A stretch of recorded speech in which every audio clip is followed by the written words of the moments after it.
भगवान शिव को एक सुंदरी से क्यों पैदा करना पड़ा एक पुत्र। दोस्तों, क्या आप जानते हैं भगवान शिव का एक पुत्र ऐसा भी हुआ था जिसकी माता पार्वती नहीं बल्कि कोई और बेहद सुंदर स्त्री थी। आखिर कौन थी वो स्त्री जिसे देखकर भगवान शिव भी खुद पर काबू नहीं कर पाए।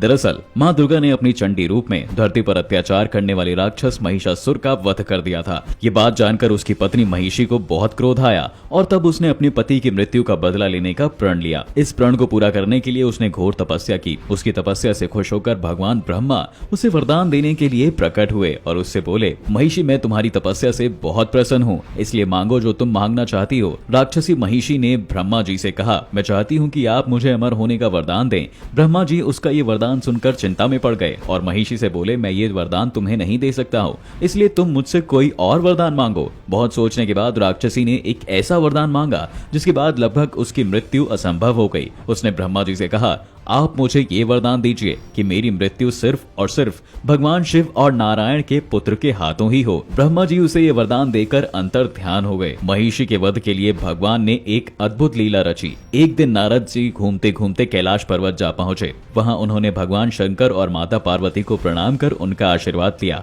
बातों ही बातों में उन्होंने भगवान विष्णु को मोहिनी रूप की इतनी तारीफ की कि भगवान शिव और माता पार्वती दोनों के ही मन में उनके इस रूप के दर्शन करने की इच्छा पैदा हो गई। दोनों अपनी इच्छा को पूरा करने के लिए नारद जी के साथ बैकुंठ धाम पहुंच गए। वहां पहुंचकर उन्होंने नारायण से विनती की। उन्होंने कहा, प्रभु, आपके मोहिनी रूप की इतनी प्रशंसा सुनी है कि मेरी भी इच्छा है कि मैं और पार्वती भी आपके उस रूप के दर्शन करें। शिव जी की बात मानकर नारायण मोहिनी रूप में आ गए। उनके उस रूप के आगे तो वाकई कोई अप्सरा भी नहीं टिक सकती थी। वो इतनी सुंदर थी जिसे देखकर राक्षस तो क्या, देव भी चकित रह जाते। ऐसे सुंदर स्त्री को देख भगवान शिव अपनी भावनाओं पर काबू नहीं रख पाए और उस पर मोहित होकर वो उसके करीब आ गए। दोनों के बीच नजदीकियां बढ़ने की वजह से दोनों को एक पुत्र प्राप्त हुआ जिसका नाम धर्मशास्ता पड़ा। अब आप सोच रहे होंगे कि धर्मशास्ता ने महिषी का वध कैसे किया। मोहिनी ने शिव जी से पूछा, हमारे इस पुत्र का पालन पोषण कौन करेगा। इस पर भगवान शंकर ने उनसे कहा, धरती पर पंडलम नाम की एक जगह है जहां पर राजशेखर नाम का एक राजा राज करता है। वो मेरा परम भक्त है और उसके कोई भी संतान नहीं है, जिसकी वजह से वो बहुत परेशान है। इसलिए ये पुत्र अब से उसका ही होगा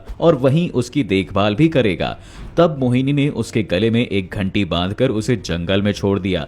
उधर दूसरी ओर राजशेखर शिकार करते करते उसी जंगल में जा पहुंचा जहां मोहिनी ने अपना पुत्र को छोड़ दिया था। उन्होंने एक बालक के रोने की आवाज सुनी। आवाज सुनकर उस बालक के पास पहुंचे और उन्होंने देखा कि एक छोटा सा बालक जोर जोर से रो रहा है। उन्होंने उसे अपनी गोद में उठाकर चुप कराया और फिर सोचने लगे कि आखिर इसके माता पिता कौन होंगे और वो इस जंगल में उसे छोड़कर क्यों गए हैं। तभी वहां पर मोहिनी एक साधु के भेष में आई और राजशेखर से बोली, महाराज, आप इस बच्चे के पालन पोषण की जिम्मेदारी आपकी है। पुत्र पाकर वे खुश तो बहुत थे, लेकिन उनके मन में कई सवाल उठ रहे थे। उन्होंने साधु से पूछा, आखिर ये किसका बालक होगा और इसका क्या नाम होगा। साधु ने कहा, जब ये बालक 12 वर्ष का हो जाएगा तब इसका सारा सच तुम्हारे सामने आ जाएगा। आज ये बालक तुम्हारा और इसका नाम मणिकंदन है। इस बालक को पाकर राजा और उसकी पत्नी दोनों ही बहुत खुश हो रहे थे। दोनों उसे अपने सगे बेटे की तरह ही प्यार करते थे।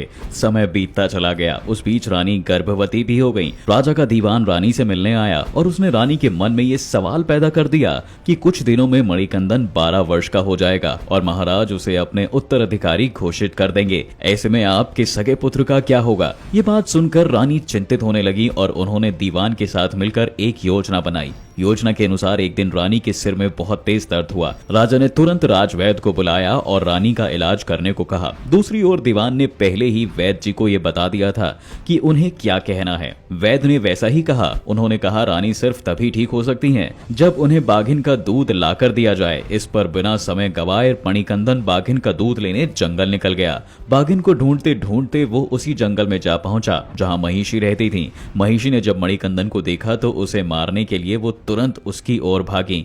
दोनों के बीच भीषण युद्ध हुआ जिसमें अंत में मणिकंदन ने महिषी को मारकर उस पर विजय प्राप्त की। आपको बता दें कि मणिकंदन को हम आज के समय में अयप्पा भगवान के नाम से भी पूछते हैं। दोस्तों, आपको हमारा ये वीडियो कैसा लगा हमें कमेंट करके जरूर बताएं।